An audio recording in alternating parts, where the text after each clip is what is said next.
রান্না করব পটল দিয়ে গরুর মাংস। আমাদের এলাকায় তো আমরা পটল দিয়ে গরুর মাংস খাই, অনেক মজা লাগে। আর কার কার এলাকায় আপনারা খান, পছন্দ করেন, কমেন্টে জানাবেন। হ্যালো এভরিওয়ান, আসসালামু আলাইকুম। সবাই কেমন আছেন? আলহামদুলিল্লাহ, আমরাও ভালো আছি। তো ছেলেকে সকালবেলা জিজ্ঞেস করতেছিলাম, বাবা তুমি কি খাবে, মানে কি রান্না করব। তো তার তো অনেক পছন্দ গরুর মাংস। তো বলতেছে আম্মু গরুর মাংসটাই রান্না করো। তো এখানে গরুর মাংসর পিসগুলো একটু বড় বড়, যেহেতু ফ্রিজে ছিল মাংসটা ওইভাবে কাটতেও পারিনি, এই জন্য ওইভাবে রান্না বসিয়ে দিলাম। আর এই যে এখানে চিকেন বিরিয়ানিটা ফ্রিজে ছিল, ওইটা গরম করে দিয়েছি, সকালবেলা সে খেয়েছে আর বাকিটা রয়ে গেছে। তো এখানে আমি মাংসটার মাঝে সব ধরনের মশলা দিলাম। আর আমি মনে করি যে কোনো মাংস বা মাছের টুকরোগুলো একটু মিডিয়াম বা ছোট ছোট হলেই খেতে ভালো লাগে, সব ধরনের মশলাগুলো যায় আর কি। তো তারপরেও ফ্রিজে যেহেতু রেখেছিলাম জমা হয়ে গেছে, এই জন্য ওইভাবে কাটা হয়নি, তো এইভাবে দিয়ে দিলাম।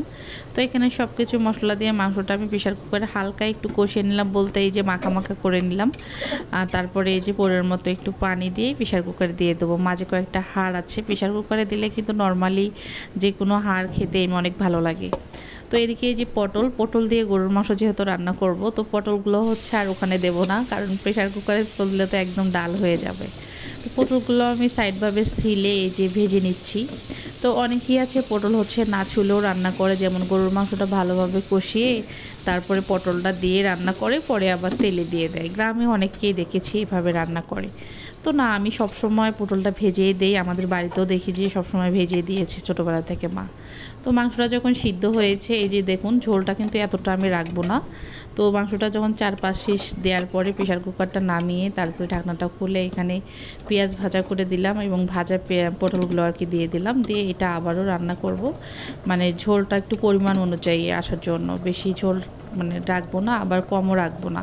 নর্মালি গরুর মাংসের একটু হালকা ঝোল রাখলে কিন্তু খেতে ভালো লাগে, এটা ভুনা একদমই ভালো লাগবে না। এদিকে আলু ভাজা করি ছেলের জন্য, সে তো হচ্ছে করলা ভাজা খেতে পারে না, এই জন্য আলু ভাজা তার জন্য। তো আলু চিকন চিকন করে নিয়ে এখানে 4টা আলু, খুব বেশি না। আর আলুর যে পরিমাণ দাম মানে হয়েছে, অবাক হয়ে গেছি। বাড়ি থেকে আলু না আনলে মানে আমাদের কি বলবো, আর অবস্থা একদম খারাপ হতো, কারণ আমাদের তো বাড়ি থেকেই আলু এনেছি, এই জন্য হচ্ছে কিনতে হয়নি। তো সবসময় মানে বাসা যেগুলো আলু আছে সেগুলোই খাচ্ছি, ভর্তা ভাজি। তো আলু কিন্তু আমরা সব তরকারিতেই মোটামুটি সবাই খাই। তো এখানে হচ্ছে ডিম ভুনা করব, বলতে হচ্ছে ডিম হচ্ছে মানে পানি তেলানি বলে, বা অনেকেই অনেক নামে এটা পরিচিত। তো যাই হোক, এইভাবে ডিম ভুনা করলে খেতে ভালোই লাগে, খারাপ না। তো এই যে ওটা মশলাটা ভালোভাবে আমি একটু কষিয়ে নিয়েছি, তারপরে ডিমগুলো হচ্ছে বাটিতে ফেটে ফেটে দিয়ে দিচ্ছি। আমার কাছে কেন জানি ডিমটা ডাইরেক্ট ফেটে তরকারির ভিতরে, মানে যে কোনো জায়গায় দিতে গেলে কেমন জানি সন্দেহ লাগে যে ডিমের খোসা আবার মাঝে পড়লো কি না, কারণ ডিম পছন্দ করি, ডিমের খোসা তো পছন্দ করি না। ওইটা পাইলে আমার অবস্থা একদম খারাপ। তো এটা রান্না হয়ে গেছে প্রায়, এখানে একটু গরম মশলা দিয়ে আমি নামিয়ে নেব, আর ঝোলটা আরও একটু কমিয়ে নেব। তো এই পাশে হচ্ছে আবার দিয়েছি করলা ভাজি। তো করলা ভাজিটা হচ্ছে আপনাদের ভাইয়ার তো ভীষণ পছন্দের, আমিও ইদানিং পছন্দ করি, আগে তো একদমই ভালো লাগতো না। তো এই করলা ভাজির মাঝে একটু চাকা চাকা করে আলু দিয়েছি। আলু দিয়ে করলা ভাজি করলে দেখবেন একটু তিতো কম লাগে।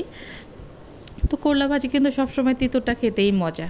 তো এই যে দেখুন কতগুলো করলা, মনে হচ্ছে প্যানটাতে আটতেছিল না, কিন্তু এদিকে ভাজিগুলো অল্প একটু হয়ে গেছে। এদিকে আমাদের ছোট সাহেব তার জন্য খাবার রেডি করতেছি। এখানে খিচুড়ি আর গরুর কলিজা মাঝে দিয়েছি, আলু দেওয়া আছে মাঝে খিচুড়ির। তো সব কিছু দিয়ে একটু হালকা ব্লেন্ড করে নিলাম, সামান্য পরিমাণ পানি দিয়ে। তারপরে আবারও চুলায় দিয়ে এখানে একটু সয়াবিন তেল আর হচ্ছে একটু লবণটা কম হয়েছিল, তো একটু লবণ দিয়ে এই যে তার জন্য খাবার নিয়ে আসলাম।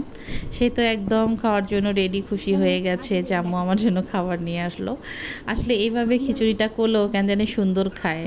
আর অন্য দিন দেখি যে অনেক ডিস্টার্ব করছে, আজকে কেন জানি সারাদিন খিচুড়িটা খাওয়ার পরে একদমই ডিস্টার্ব করেনি। তো ভাবলাম ওর পেটে বোধহয় খিদা থাকে, তো একজন ভাবছে যে প্রতিদিন একটু একটু করে কিছু না কিছু একটু খাওয়াবো। তো এদিকে এই যে গাছ গোছালির চর্চা কিন্তু অনেক দিন হয় না, তো ছেলেকে বললাম বাবা একটু পানি আনো, গাছে দেবো। তো তার একটা পছন্দের মগ ফেটে গিয়েছে, যে আম্মু এটাতে তুমি একটা টব বানিয়ে ফেলো। তো ওখানে মাটি ছিল যেহেতু টবের, তো ওখানে একটু মাটি দিয়ে একটা ওই যে লতাগুলোর আর কি ডাটা 2টা গেড়ে দিয়েছি, যে এটা তোমার ফুল গাছ। তো সে তো একদম খুব যত্ন শুরু করে দিয়েছে। আর এলোভেরার গাছগুলো আমার লাগে মাঝে মাঝে, বিশেষ করে শীতকালে, অনেক উপকারী। তারপরেও বেবি তো হওয়ার পর থেকে ওইভাবে কেয়ার নেই শরীরের কোনো। তো তারপরেও আর কি লাগে। তো এদিকে ওদিকে গাছের যত্ন শেষ, তাকে বিকেলের খাবার দিচ্ছি চানাচুর মাখা। তো মুড়ি নেই বাসায়, এই জন্য চানাচুরটা দিয়েই শুধু মাখে দিচ্ছি। তো এখানে হচ্ছে টমেটো নিয়েছি আর হচ্ছে নিয়েছি ওই যে মানে সালাদ করার জন্য সালাদ করেছি খাওয়ার সময়। তো পাশে একটু কেটে রেখেছিলাম বেশি করে, যে ওকে মাখিয়ে দেবো আর কি। তো এই যে চানাচুর মাখা অনেক ভালো লাগে। তো কেমন লাগলো আমার ভিডিওটা জানাবেন। সবাই ভালো থাকেন, সুস্থ থাকেন। আল্লাহ হাফেজ।